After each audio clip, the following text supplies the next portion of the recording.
Salut, c'est Mademoiselle Ando. Je ne sais pas pourquoi je me présente, vous me connaissez un petit peu maintenant.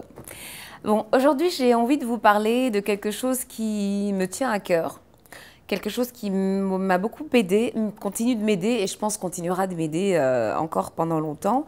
Ce sont les réseaux sociaux. C'est les réseaux sociaux.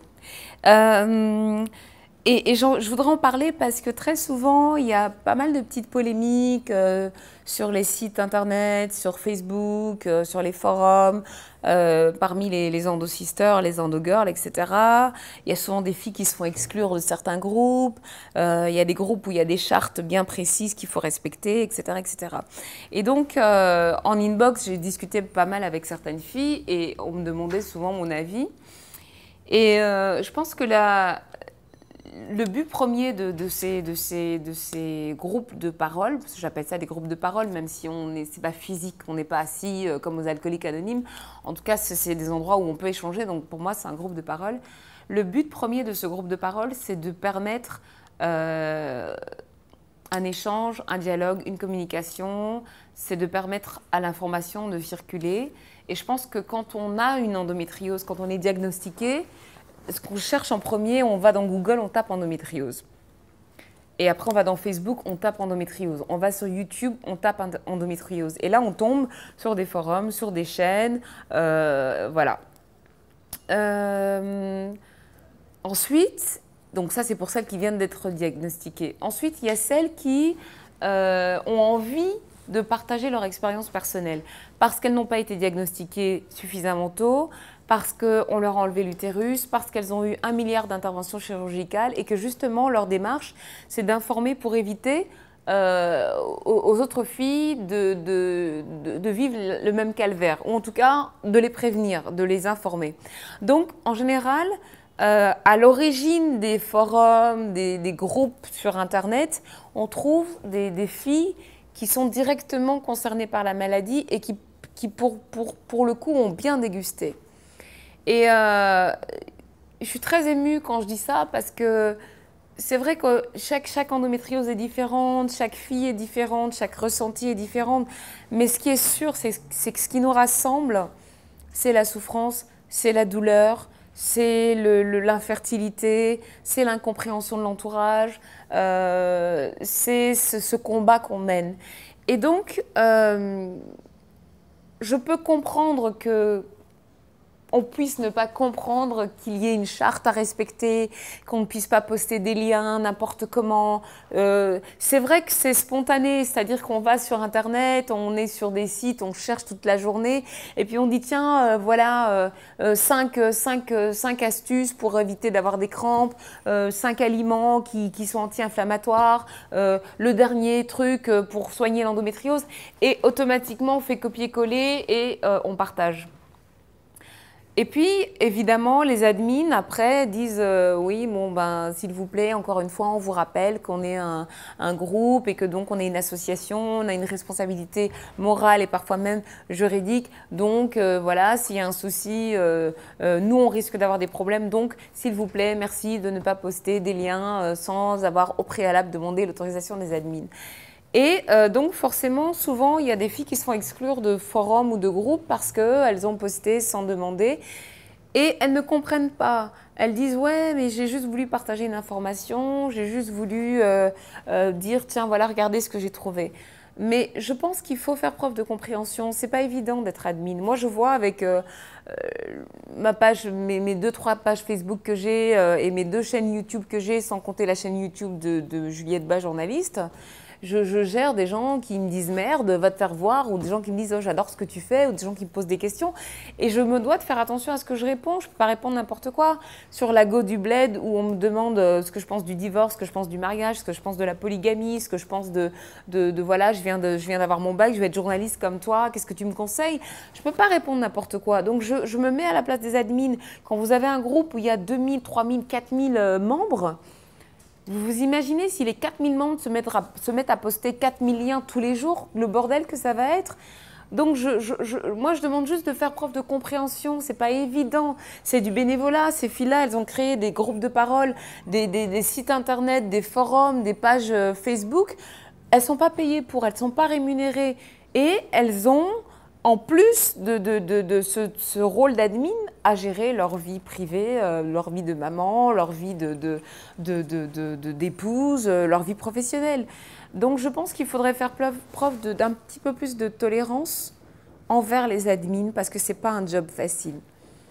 Deuxièmement, il y a à boire et à manger sur ces pages et sur ces forums. Il y a des filles qui se sont fait exclure parce que tout simplement, elles ont tenu des propos que d'autres filles ont jugés blessants.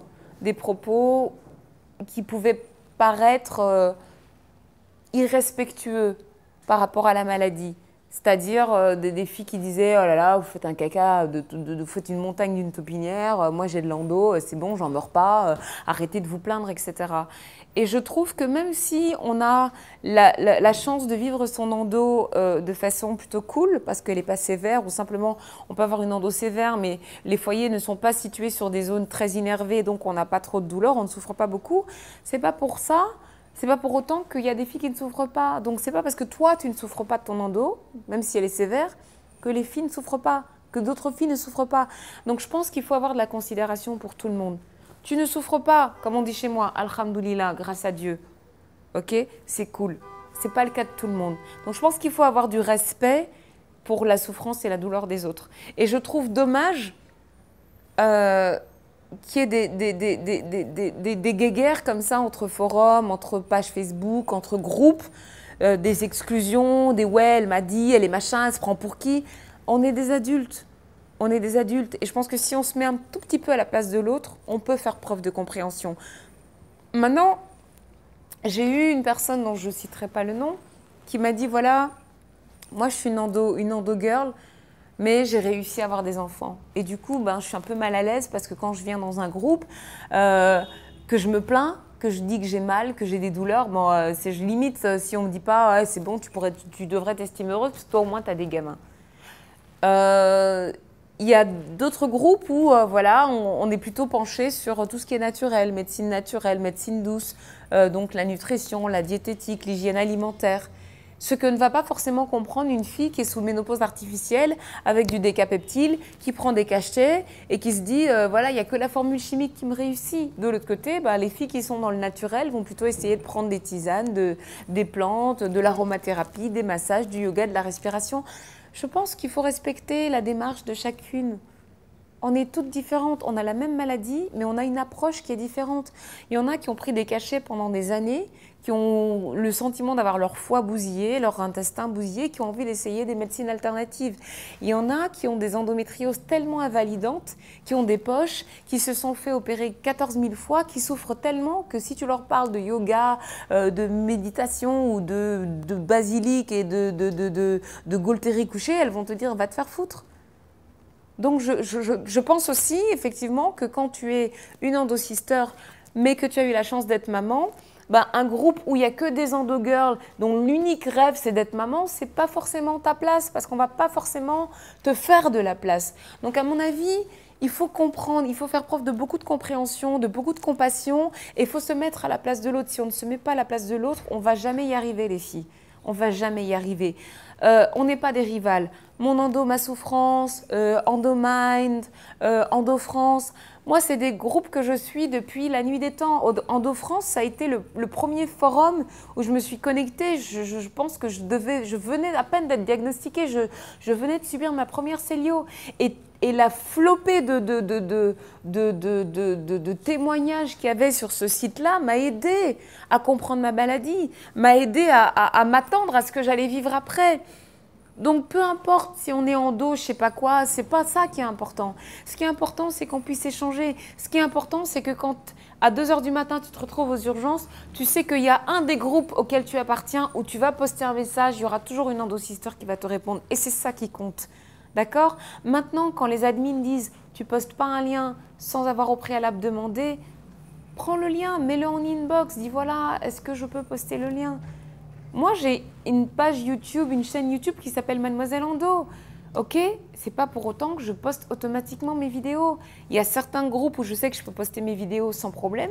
Il y a d'autres groupes où je passe par les admins et je dis voilà, ma vidéo c'est sur ça et on me dit ok Juliette, là c'est bon, ok, non là tu vois c'est un peu délicat, c'est pas possible. Basta.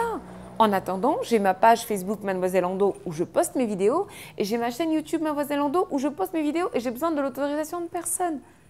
Mais je pense que les réseaux sociaux sont là pour fédérer, pour rassembler, pour soutenir et pas pour diviser. C'est-à-dire qu'on a une maladie qui commence à peine à être reconnue si on doit être divisé. Mais les filles, on ne va jamais s'en sortir, quoi. Franchement, on ne va jamais s'en sortir. Donc s'il vous plaît, comprenez les messages des admins, comprenez leur travail, comprenez qu'après une journée de boulot, il faut qu'elles se connectent pendant 30 minutes, 3/4 d'heure, elles ont des gamins ou pas, elles ont mal ou pas, des médocs ou pas, ménopause artificielle ou pas, mais ce n'est pas évident.